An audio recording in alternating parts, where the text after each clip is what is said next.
சென்னையிலிருந்து கன்னியாகுமரி வரை 1076 கிலோமீட்டர் நீளமுள்ள கிழக்கு கடற்கரை ஓர மாவட்டங்களை இணைக்கும் புதிய ரயில் பாதையை உருவாக்க வேண்டும் என்று மயிலாடுதுறை தொகுதி காங்கிரஸ் எம்பி ஆர் சுதா மத்திய ரயில்வே அமைச்சர் அஸ்வினி வைஷ்ணவிடம் கோரிக்கை விடுத்திருக்கிறார்.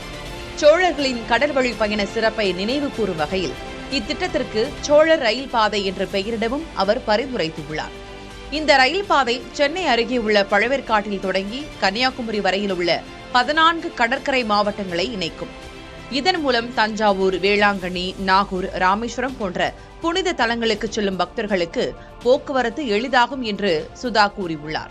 மேலும் இது கடல்சார் வர்த்தகம், மீன்பிடி தொழில் மற்றும் பாதுகாப்பு படை வீரர்களின் நடமாட்டத்திற்கு பெரிதும் உதவும் என்று காங்கிரஸ் எம்பி சுதா சுட்டிக்காட்டினார்.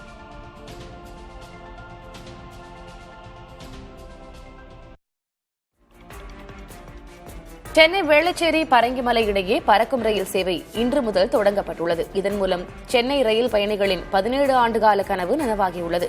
இவ்வழித்தடத்தில் கடற்கரை பரங்கிமலை இரு மார்க்கத்திலும் 86 ரயில்கள் இயக்கப்படும். அதேபோல கடற்கரை வேளச்சேரி இடையே இரு மார்க்கத்திலும் 4 ரயில்கள், பரங்கிமலை வேளச்சேரி இடையே இரு மார்க்கத்திலும் 6 ரயில்கள் இயக்கப்படும்.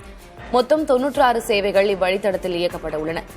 இந்த நீட்டிப்பு சேவை பறக்கும் ரயில் தடத்தில் நேரடி இணைப்பை உறுதி செய்வதோடு தினமும் பயணிகளுக்கு தடையற்ற பயணத்தை வழங்க உள்ளதாக அதிகாரிகள் தெரிவித்துள்ளனர். குறிப்பாக பரங்கிமலை ரயில் நிலையம், பறக்கும் ரயில், புறநகர் ரயில், சென்னை மெட்ரோ ரயில் ஆகிய 3 முக்கிய போக்குவரத்து அமைப்புகளையும் இணைக்கும் ஒருங்கிணைந்த போக்குவரத்து மையமாக அமையும் என தெரிவிக்கப்பட்டுள்ளது. 12 வருஷமாக நான் வேளச்சேரி வந்துதான் போக வேண்டியிருந்தது. 3 கிலோமீட்டர் சுற்றி போனேன். இப்பொழுது ரொம்ப சௌகரியமாக இருக்கிறது. ஜனங்களுக்கு இந்த மாதிரி நிறைய ட்ரெயின்கள் விட வேண்டும். பூக்கடவுள் எங்களுக்கு கொஞ்சம் வசதியாக இருக்குது.